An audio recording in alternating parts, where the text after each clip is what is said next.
दोस्तों नमस्कार, मैं अवधेश कुमार अध्यांतन एक्टर टॉक चैनल पर आप सभी का स्वागत करता हूं। दोस्तों आज का जो विषय है वो है सैनिकों को दें पूरा सम्मान।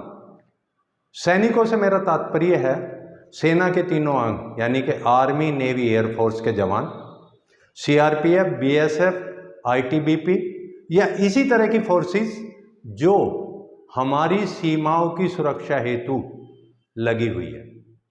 क्योंकि हमारे जो सैनिक हैं वो -50 डिग्री से और +50 डिग्री तक हमारी सीमाओं की रक्षा करते हैं और साथ ही साथ हमारे देश के दुश्मनों के दांत खट्टे रख करके रखते हैं।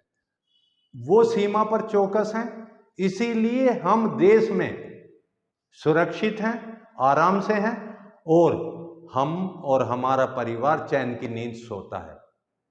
लेकिन दोस्तों आप बदले में क्या सैनिकों को उतना सम्मान, उतनी आत्मीयता, उतना सहयोग देते हैं जितने के वो हकदार हैं? क्योंकि सैनिक अपने सुख, अपने चैन, अपने आराम और अपने परिवार को छोड़कर अपने देश, अपनी मातृभूमि, अपने तिरंगे की रक्षा के लिए अपने प्राणों की बाजी लगाता है और अपने प्राण तक न्यौछावर कर देता है।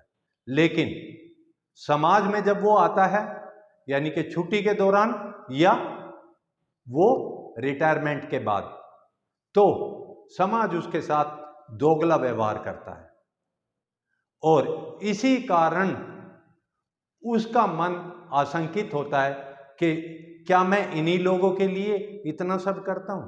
तो दोस्तों इसको मैं एक छोटे से उदाहरण से आपको समझाना चाहता हूं।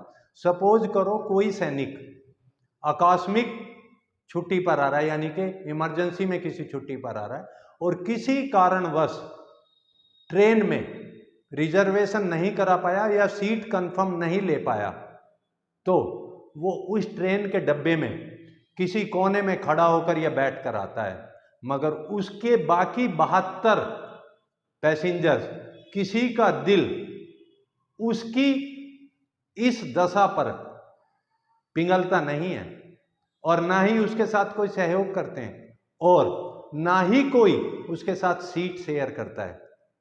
क्या सीट छोड़ देना आपका इतना बड़ा त्याग है जो वो सीमा पर आपके लिए कर रहा है? मेरे दोस्तों नहीं है, लेकिन इसके बावजूद भी आप ऐसा नहीं करते और यहीं तक बात खत्म नहीं होती है। जब वो स्टेशन पर उतरकर अपने घर जाने के लिए ऑटो वाले या टैक्सी वाले के पास जाता है तो वो भी उसको बकसता नहीं है। वो जो आम पैसेंजर से जिसका किराया 50 रुपए वसूलता है, जैसे ही उसको ये पता चल जाए कि ये सैनिक है, वो उससे 50 की जगह 100 या 150 रुपए लेता है। क्यों? इसका कारण है उसको मालूम है एक तो इसके पास लगेज ज्यादा है और दूसरा ये यहाँ के जो लेटेस्ट फेयर रेट है उसके बारे में अनभिज्ञ है। अरे दोस्तों, उस सैनिक से आप 50 या 100 रुपए एक्स्ट्रा कमाना चाहते हो जो अपने प्राण तक आपके लिए न्यौछावर करने वाला है? शर्म आनी चाहिए आपको। आप उससे भी 50 लीजिए।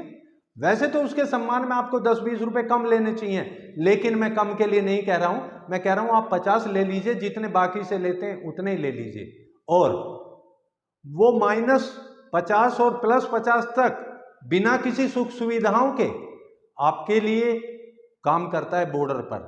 लेकिन जब आप दफ्तरों में बैठते हैं तो आपको सारी सुख सुविधाएं हैं और जब वो आपके पास काम के लिए आता है तो एक किसी भी कार्यालय का पियोन से लेकर अधिकारी तक उसको चक्कर लगवाता है।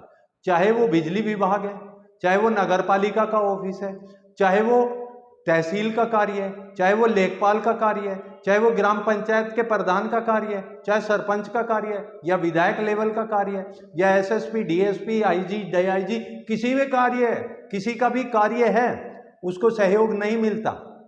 तो दोस्तों मैं आपसे ये कहना चाहूंगा कि उसके कार्यों में सहयोग करके आपको तो धन्य मानना चाहिए अपने आप को, क्योंकि वही एक ऐसा इंसान है जो अपने परिवार से पहले, अपने सुख से पहले आपके लिए चिंता करता है, अपने देश के लिए चिंता करता है, अपने तिरंगे के लिए चिंता करता है। इसलिए मैं हर नागरिक से यह अनुरोध करूंगा कि अगर आपको कभी भी सैनिक, भूतपूर्व सैनिक या सैनिक विधवाओं की किसी भी कार्य में सहयोग करने का मौका मिले तो इसको हाथों हाथ लेना चाहिए और उसको प्राथमिकता पर यह कार्य कर देने चाहिए, ताकि जब वो सीमा पर आपके लिए अपनी ड्यूटी कर रहा हो तो उसको कभी भी ऐसा महसूस नहीं होना चाहिए कि मेरे बाद मेरे परिवार के साथ या जब मैं समाज में लौटूंगा तो मेरे साथ कोई सौतेला व्यवहार होगा।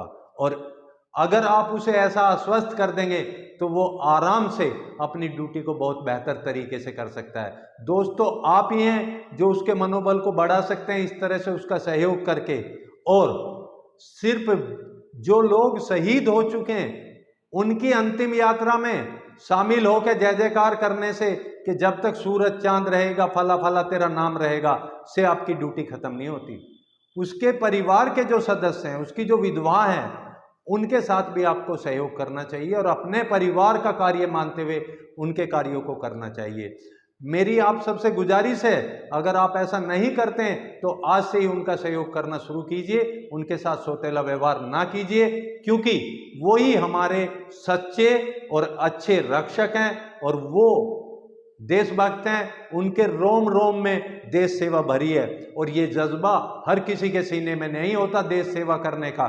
मैं इतना ही आपसे कहना चाहूँगा कि सैनिकों की और जो सैनिक शहीदों की विधवाएं हैं उनके कार्यों को हमेशा प्राथमिकता दें।